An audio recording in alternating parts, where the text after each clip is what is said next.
मुख्यमंत्री एकनाथ शिंदे यांनी ठाणं जिंकलंय. मुख्यमंत्री एकनाथ शिंदे यांनी ठाण्यामध्ये आपले समर्थक, आपले कट्टर कार्यकर्ते नरेश म्हस्के यांना निवडून तर आणलंच, पण त्याचबरोबर कल्याणमध्ये त्यांच्या मुलांनी श्रीकांत शिंदे यांनी सुद्धा हॅट्रिक केलेली आहे. आणि त्यामुळे आपण असं म्हटलं पाहिजे की एकनाथ शिंदे यांनी ठाणे जिंकलंय आणि शिंदे यांनी ही जे काही यश मिळवलेलं आहे लोकसभा निवडणुकीमध्ये, त्याचे येणाऱ्या काळामध्ये राज्याच्या राजकारणावर काय परिणाम होणार आहेत याबद्दल सुद्धा आपण बोलणार आहोत.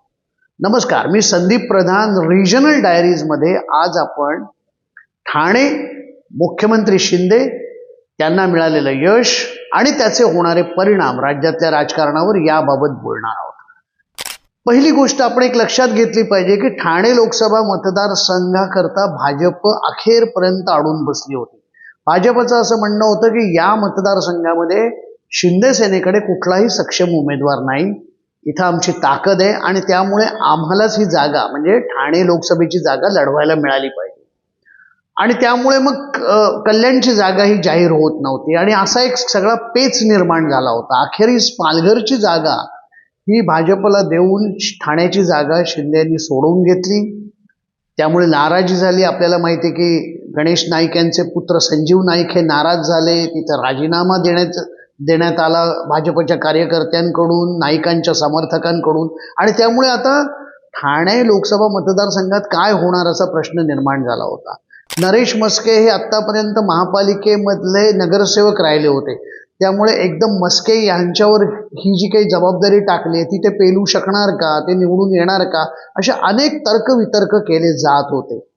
पण आपण जर बघितलं तर मुख्यमंत्र्यांनी आपली पूर्ण ताकद लावली. ते कल्याणमध्ये न जास्त जाता ठाण्यामध्ये बसून राहिले. त्यांनी म्हस्केंना निवडून आणण्यासाठी प्रयत्नांची पराकाष्ठा केली आणि एक चांगलं घसघशीत असं मार्जिन घेऊन म्हस्के हे निवडून आलेले आहेत. राजन विचारे यांचा या निवडणुकीमध्ये पराभव झाला. त्याची सुद्धा 2-3 महत्त्वाची कारणं आहेत. एक आपण लक्षात घेतलं पाहिजे की उद्धव ठाकरेंच्या शिवसेनेची एक कार्यशैली राहिलेली आहे. म्हणजे आपल्याला माहिती आहे की नारायण राणे जेव्हा शिवसेनेतून बाहेर पडले तेव्हा सिंधुदुर्गमधली सगळी शिवसेना ही ते आपल्या सोबत घेऊन काँग्रेसमध्ये गेले आणि शिवसेना फारशी तिथं उरली नव्हती. आता इथं ठाण्यातही तशाच पद्धतीचं वातावरण निर्माण झालं होतं. शिंदे यांनी पक्ष सोडल्यानंतर, शिवसेना सोडल्यानंतर इथं फारसे कार्यकर्ते, कुणी आमदार, माजी नगरसेवक हे राजन विचारे यांच्याबरोबर राहिले नाही आणि त्याचाही फटका राजन विचारे यांना बसला. आत्तापर्यंत शिंदे हे राजन विचारे यांना निवडून आणण्यासाठी प्रयत्नांची पराकाष्ठा करत होते, पण अर्थातच शिंदे यांचं सगळं बळ हे यावेळेला म्हस्के यांच्यासाठी लागलेलं असल्यामुळे राजन विचारे कुठेतरी कमी पडले. दुसरं असं की उद्धव ठाकरे यांनी इथं एकच सभा घेतली. आदित्य ठाकरे विचारे यांनी अर्ज भरला तेव्हा आले, पण त्यानंतर बाईक रॅलीतही विचारे यांच्या ते सहभागी झाले नाहीत आणि त्यामुळे कुठेतरी एक प्रकारे राजन विचारे यांना या सगळ्याचा फटका बसला. कल्याणमधली परिस्थिती खूप वेगळी होती. कल्याणमध्ये श्रीकांत शिंदे हे जरा कम्फर्टेबल पोझिशनमध्ये आहेत अशा पद्धतीचंच एकूण चित्र होतं.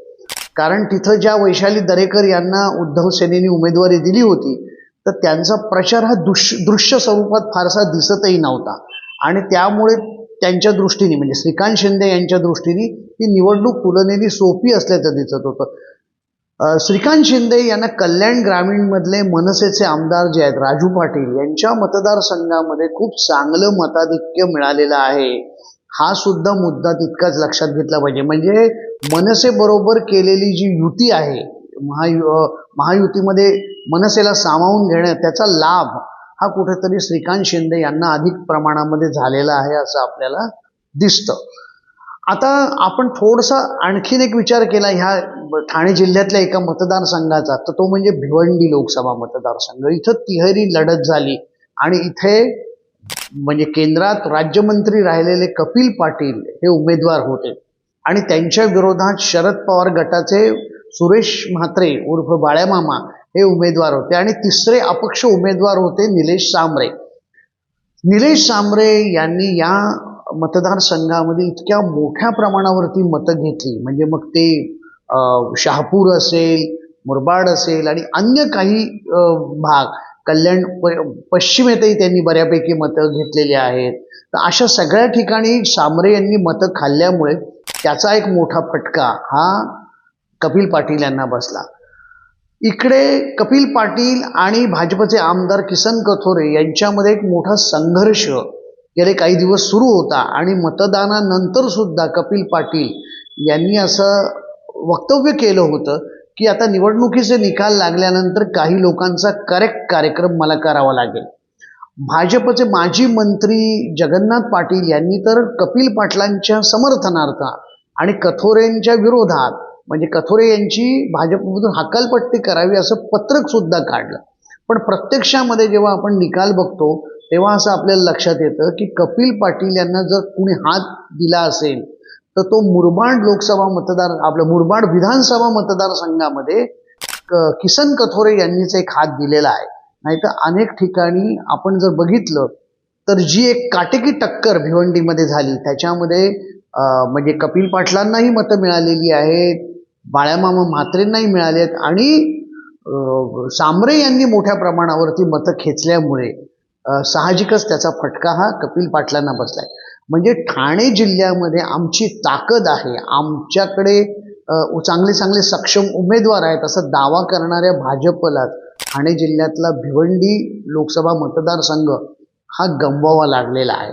आणि साहजिकच आता ठाणे जिल्ह्याच्या भावी राजकारणावर म्हणजे इथं होणाऱ्या विधानसभा निवडणुकांमध्ये शिंदे यांचाच या जिल्ह्यातल्या राजकारणावर वर्चस्व राहणार, कारण त्यांनी इथल्या 3 जागांपैकी 2 जागा या विजयी करून आणलेल्या आहेत.